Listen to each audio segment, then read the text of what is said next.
Welcome back to Investing Talk Podcast. Today, we're looking into a company that's seen some really extreme ups and downs lately, Star Fashion Culture. And the big question we're trying to answer, based on what we've seen in the sources, it's really for you, the listener, is now actually a good time to buy this stock? Now, before we get into the weeds, just a quick reminder, please hit subscribe, like the show, leave a comment. We really appreciate it. And, if there's a specific company you're curious about, one you want us to look into next time, definitely drop it in the comments below. We do check those out. Okay. So our goal here is to give you a clear picture of what's really driving Star Fashion Culture right now. We've sifted through the recent news, tried to make sense of the, let's call them murky financial statements, looked at the risk factors, trying to cut through some of that noise, because it feels like there's this disconnect between the glossy image and maybe the financial reality underneath. Let's try to unpack that. So if you've been watching Star Fashion Culture at all, the price chart looks, crazy. Volatile doesn't quite cover it. We saw it dip down to Deem 100 16666 in late September 2025. That kind of low naturally gets investors worried. Very worried. And that wasn't even the only shock. Remember back on August 20th, a single day drop, boom, minus 10.14%. Ouch. Yeah, and that seemed tied to just general anxiety about whether the growth they'd been showing, which looked like it was mostly for marketing pushes, was even sustainable. And that volatility, it really underscores the core issue here, doesn't it? The market seems completely unsure how to square the positive PR, the headlines, with the actual numbers. Because, they have been getting more visible lately. You see the name around more innovative fashion launches, influencer tie-ins, that kind of thing. Right. They put out that huge number in August 2025. What was it, $108.8 million in revenue? Big headline number. Sounds impressive, right? Yeah. Like they're really crushing it in the Chinese fashion scene. But when you start digging into the actual financial health, that big number starts to look a bit, shaky. Maybe more like a distraction. Oh, absolutely a distraction. Because when you do that basic financial health check, the first thing you see, or rather don't see, is a massive red flag. It's about transparency. As of, late September 2025, Star Fashion Culture hasn't filed the standard SEC forms, the 10Ks, the 10Qs that U.S. investors count on. Wait, none in the last year? No, in the past 365 days. So there's basically no reliable current financial data readily available through the usual channels, which means our analysis, and really anyone's analysis right now, has to lean heavily on the last major audited disclosure. And that's the 20F annual report from way back in June 2024, covered their fiscal year 2023. June 2024. For FY23 data. That's a huge lag. It's a massive gap. It really demands extreme caution from anyone looking at this. Okay, so let's work with what we have then. Looking back at that FY 2023 data, the last sort of reliable snapshot, what did it actually show? What was the real revenue compared to that flashy $108 million headline figure they threw out later? Well, the difference is pretty stark. For the entire fiscal year 2023, their total audited revenue was CNY 154.1 million. Okay, and in U.S. dollars, that translates to only about $21.2 million. Wow. Okay, so $21 million versus a $108 million headline. That's something. What about profit? Even tighter. Net income for FY 2023 was just CNY 8.5 million. That's roughly $1.2 million. $1.2 million profit on $21.2 million revenue. Exactly. And this really paints the picture of how tough their operations are. Do the math. That's a net margin of only about 5.5%. Razor thin. 5.5%. Wow. Think about what that means. There's almost zero cushion. One bad marketing campaign, one event sponsorship that falls through or gets delayed, and poof, there goes your profit. And that thin margin, it really highlights what you mentioned earlier about their business model, right? This isn't some scalable software company. Not at all. It's crucial to remember what they actually do. Star Fashion Culture operates mostly in China. They're essentially a content marketing and event sponsorship agency. So project-based work. Precisely. It's a very competitive space. Revenue comes from landing specific projects, specific events. It's not recurring, it's lumpy.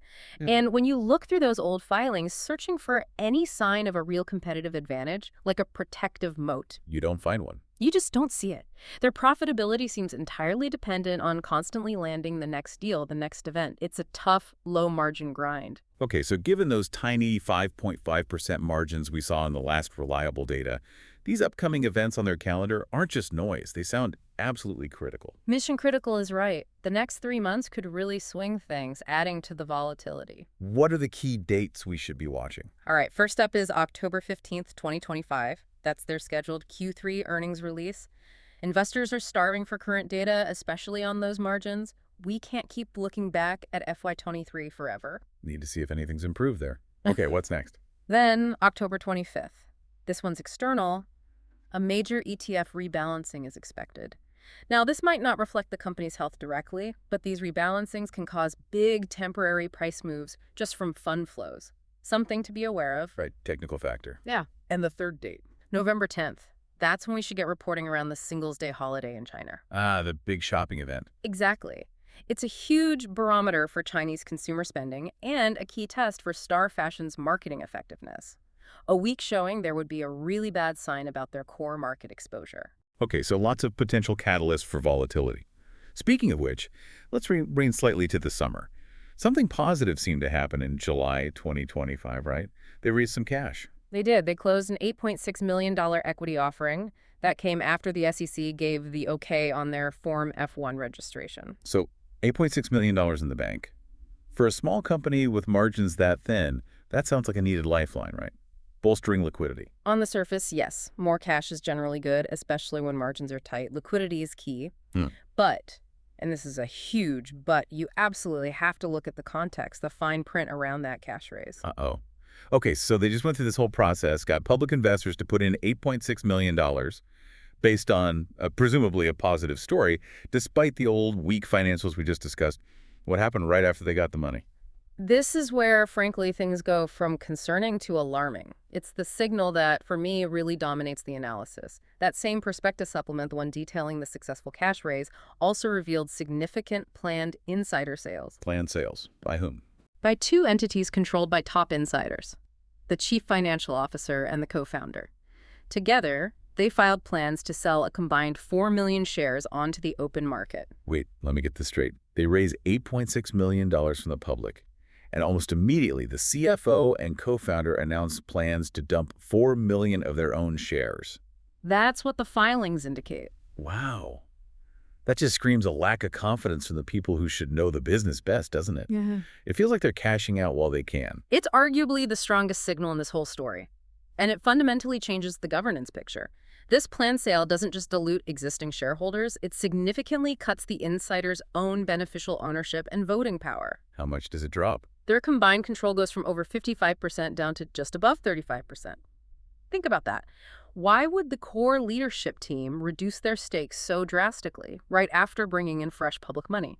It's a major red flag about their long-term belief in the company. And practically speaking, what does that mean for the stock price now? Having 4 million shares potentially hitting the market.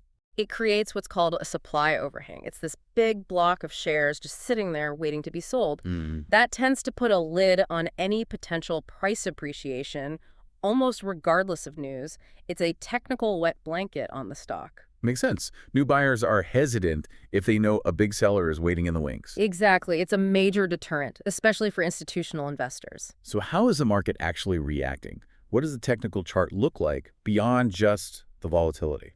Well, the chart reflects that caution. During Q3 2025, the stock mostly bounced around between $1.20 and $1.80.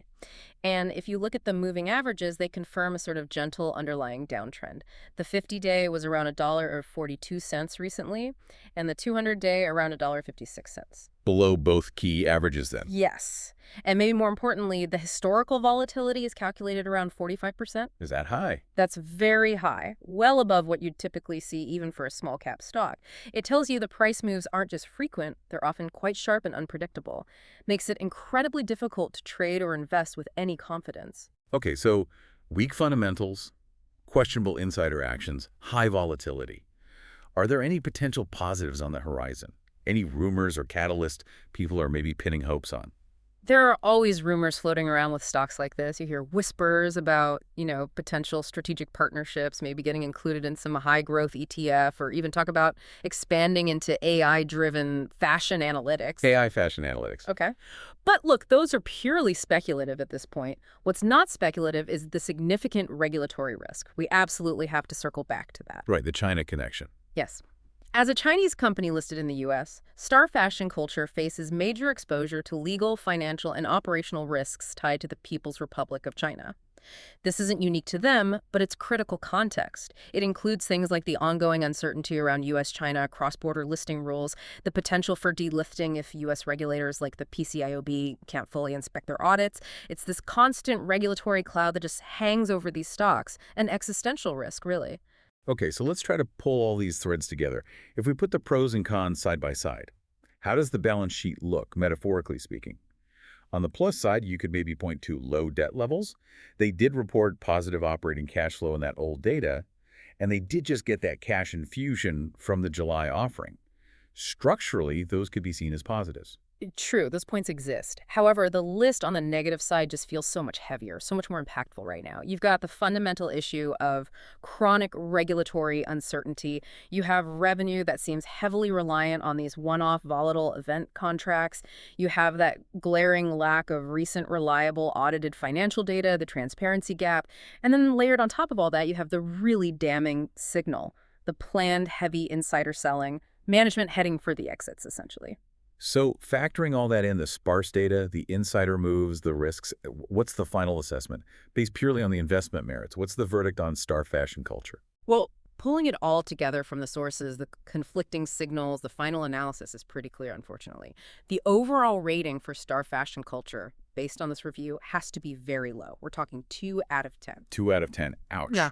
What are the absolute key reasons for that rating? It boils down to 3 core really non-negotiable red flags for me. First, that huge transparency problem, the lack of regular U.S. 10K and 10Q filings. You simply cannot make a sound investment decision without reliable current financials, period.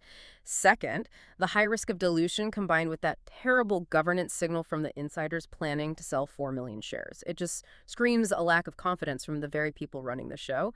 And third, going back to the business model, there's just no evidence of a durable competitive advantage, that moat in what looks like a really crowded, tough, low-margin market. Okay, so a 2 out of 10 rating. Therefore, the bottom line recommendation for a listener thinking about this stock right now. Based on this analysis, this stock is not suitable for short-term trading. That insider selling overhang is likely to act as a major drag on any potential upward moves. And more importantly, it's not suitable for long-term investment. The combination of event-driven revenue, the significant regulatory risks, and that critical lack of financial disclosure makes it far too speculative for a long-term hold. So treat as speculative only, if at all. Precisely. Pure speculation at this point. So the story really seems defined by that core contradiction, doesn't it? Getting a temporary cash boost from the public market, only to be immediately followed by insiders planning a permanent significant reduction in their own ownership. All right, we'll leave you, our listener, with this final thought to chew on. When the key insiders, the founders, the executives, make a conscious choice to significantly cut their personal stake right after they've just raised fresh capital from public investors, what does that really signal about their view of the company's fundamental health, say 2-3 years down the line? Does that short-term cash injection really outweigh the powerful long-term message sent by those insider sales? Something to definitely think about.